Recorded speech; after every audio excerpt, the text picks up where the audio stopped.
Talk to me. All right. So, tell me about a typical day. Typical day in the Navy. So everybody wakes up. We call that reveille. Okay. You wake up. You get up in the morning. You eat breakfast typically. So a generic day is you get up, you wake up, you eat breakfast. We up around about 4 a.m. Reveille is at 5 a.m.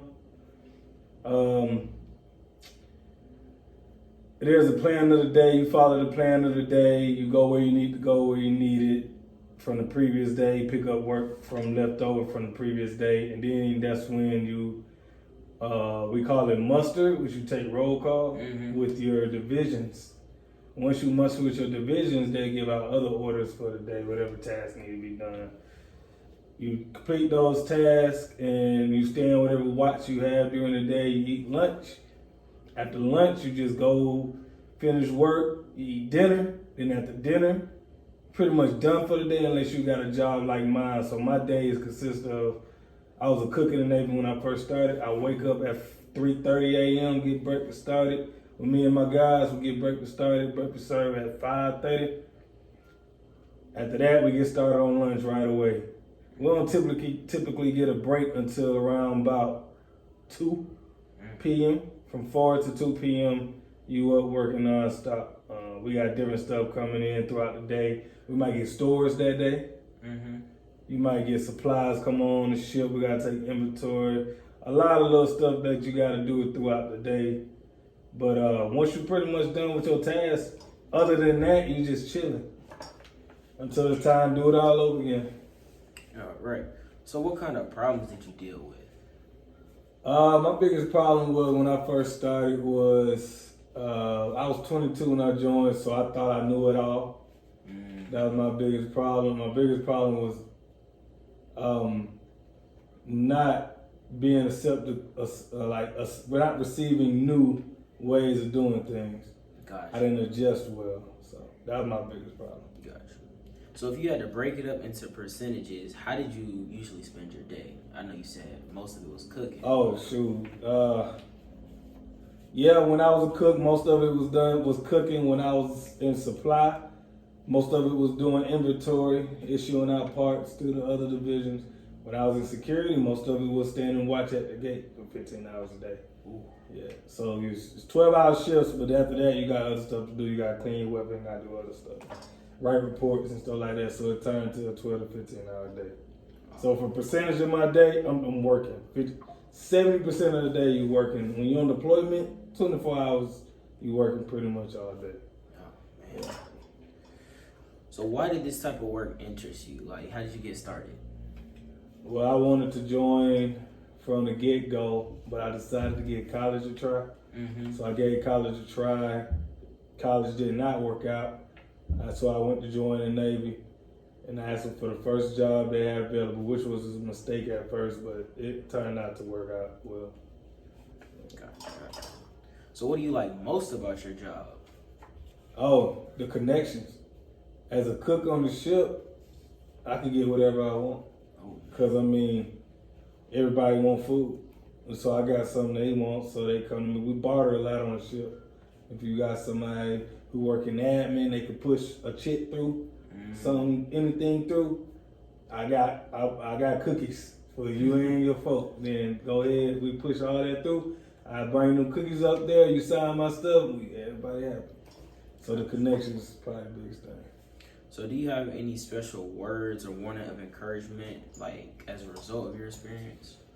Warnings. One warning I would say is save your money. You gotta save your money. You're gonna get checked first in the 15th. You already working. So Yeah. a lot of kids coming out their mama's shop. Out their mama couch, going straight to the Navy, getting sent overseas and all that. Never had a dollar to their name. Now they getting out 4 years later, and they ain't saved nothing. They probably bought a car and spent all their money on the car. So just save your money as a young sailor. Save your money. Don't buy anything of value. Nothing of value, because you're gonna be moving again. Yeah. Don't buy a car. If you buy a car, get you the cheapest car you can find, because all you're doing is going to and from. Most of your time you're gonna be spending on the water. You know what I'm saying? Don't go buy all these nice clothes, because where you going to put them? As a young sailor, you're going to be living on a ship. So, yeah. All right. So, when it comes to your job, what created the most stress? Like, what stressed you out the most? The job itself stressed me out the most because I had to be away from my family. Gotcha. So that's the Navy is stressful. The whole thing is stressful. Everything you're gonna do is gonna be some stress. That's why they got a lot of stress management and stuff like that. But yeah, the Navy itself is stressful. Gotcha. So you said don't buy no real new clothes. So what was dress code like? So on base, you can't wear earrings on base, no matter if you're on duty or not. On base, no base, you can't wear. If you're in the military, you can't wear earrings. Okay. On base. Uniform restrictions it's not really strict, like you gotta be like shirt tucked in and stuff. Like if you're not in uniform, you pretty much wear what you wanna wear. Gotcha. Just no jewelry, earrings for men. On base, that's just one thing they don't like. I don't know why. People still do it. Yeah. But the dress code, I mean, you're gonna wear a uniform. When you get to boot camp, they're gonna issue out, you're gonna get NW Navy working uniform, you're gonna get 2 of those. Okay. You're gonna get coveralls, which they don't give no more because them coveralls are just for boot camp. So you don't get coveralls no more. You're gonna get 2 pair of NWs. You're gonna get a Navy dress uniform, which is the peanut butters. You're gonna get a dress blue, which is the black bell bottom looking ones with the Dixie cup. Oh, gotcha. And then you're gonna get a dress white, which is the exact same thing but white. It's for summers. So those are dress codes. Whatever the uniform of the day, that's what you wear. Gotcha. So you gotta stay ready. When you get boot camp, they're gonna take your first check. You're not gonna get a check. Your first check. You're gonna be in boot camp anyway. Your first check gonna go to uniforms. They're gonna take like $800 out your, which as a young sailor, that's all you're gonna have. Each check probably gonna be maybe like $750, $800. Yeah, that's why I say save your money. Gotcha. Each year you get a uniform allowance though to keep up your uniforms. You get whatever based on how long you've been in and your rank. Yeah. Okay. So what were the incentives you got working in the Navy? Like benefits? Yeah, benefits. So my main benefit was being able to go to school for free.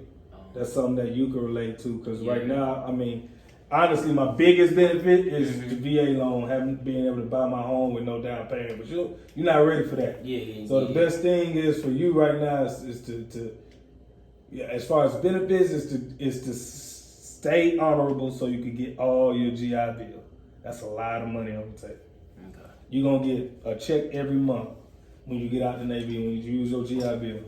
And while you in, you can go to school for free too. It's called tuition assistance. You can take courses here and there. A lot of people get degrees in active duty, enlisted. I've seen people get plenty of degrees. I know a girl who got 3 degrees on deployment.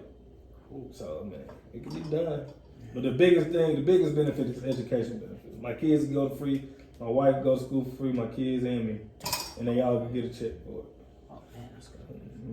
So what's the average length of time working in the Navy? So like contractual, man. It's contractual. It's your first contract gonna be 4 years. Out the rip, they're gonna give you 4. You know what I'm saying? After 4 years up, you get a chance to re-enlist. Around year 3, you should know if you're gonna re-enlist. They're gonna come ask you. They're gonna say, "Are you re-enlisted?" If you are, then you gotta fill out a form saying that you re-enlisted, so you be put on the radar. If you're not, then you fill out the same form saying you're not, and that way they can put you on the getting out radar. 2 different paths. So each contract is normally 4 to 6 years.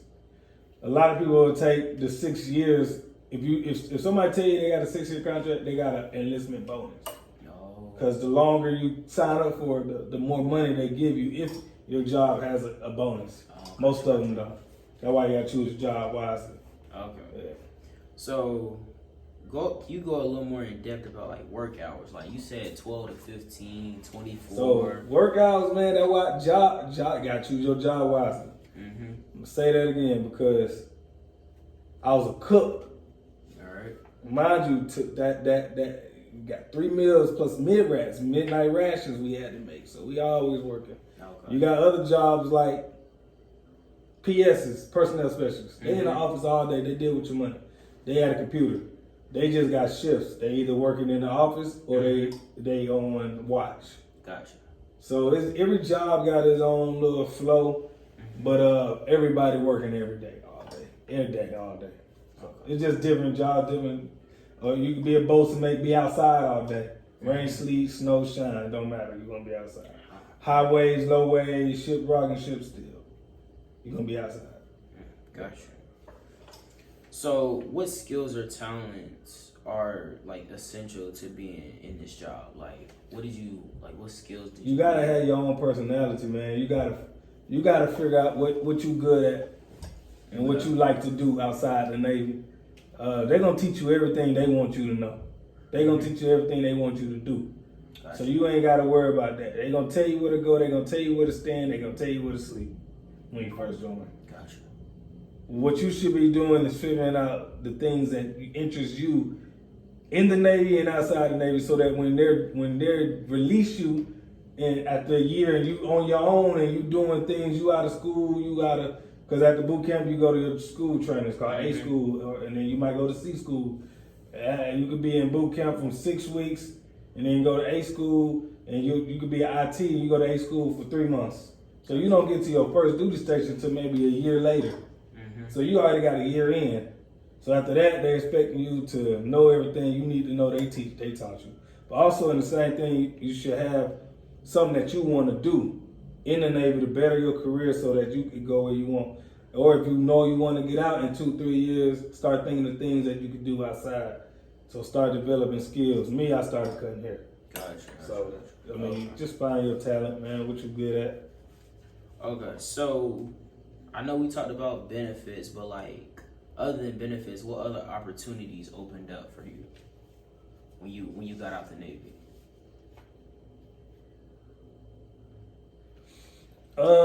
When I got out the Navy, pretty much, man, that's it, man. Benefits, man. I'm just keeping real with you, man. There ain't no other thing that people join for or even get out for. They want to use their benefits. Gotcha. I got out because I was ready to get out, but also because I wanted to use my benefits. You know what I'm saying? My benefits outweigh everything I did. I done touched a lot of money in the Navy. I done been a lot of places. None of all that's gone. Yeah. My benefits still here though.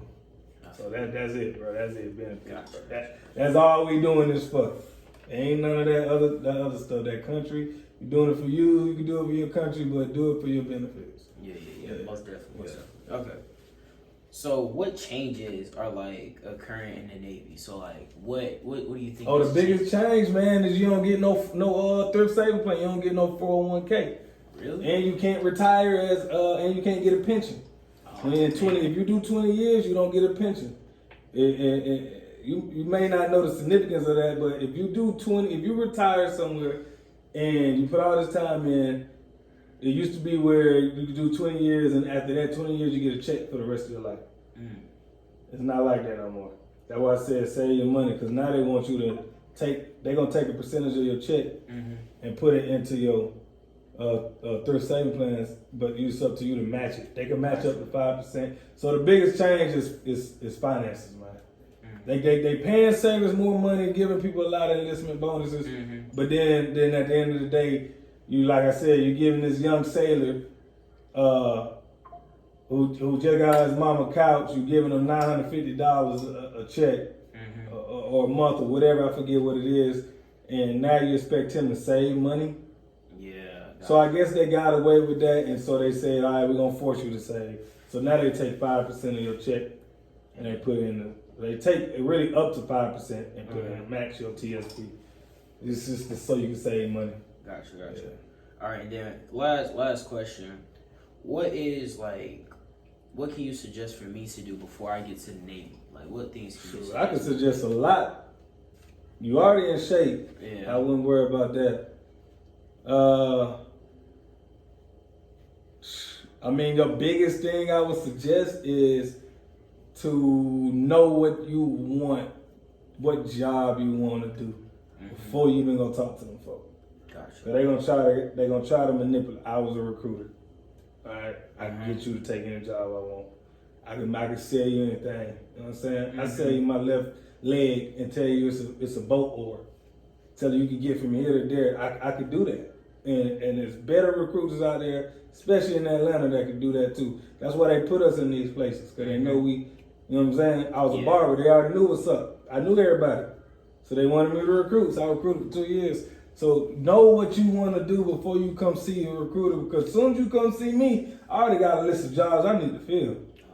I see you good in shape. I'm going to try to sell you on special forces.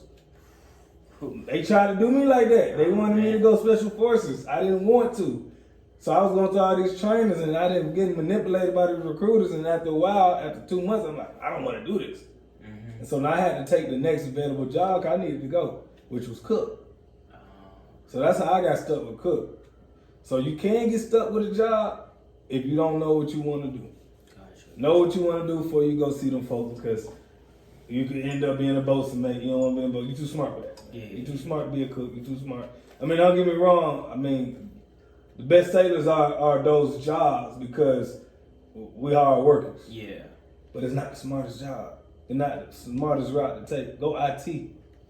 Go somewhere where you gotta learn. They're gonna teach you another language. Get a job that they're gonna teach you how to use a computer system that in the civilian world they're gonna pay you $200,000 to do. You know what I'm saying? Mm-hmm. Find out what you want to do in the outside and find that job in the Navy and let them train you for that for free. Mm-hmm. And they paying you to train for a job in 3 years. You finna skedaddle. Mm-hmm. And you finna go get paid more than what they paying you. So yeah, just know what you want to do, man. And my advice would be do something that got to do with computers. Gotcha. Because that's where we're going now in the military. We're going to a computer. The day and the age of dropping an anchor chain and big swole sailor, that shit gone. That was my day. That shit gone, bro. Mm-hmm. Hey, go do what you know what I'm saying? Yeah. All right. I appreciate you. Yeah. Appreciate you. The folks here? Yep. Okay. There you go. Hold on.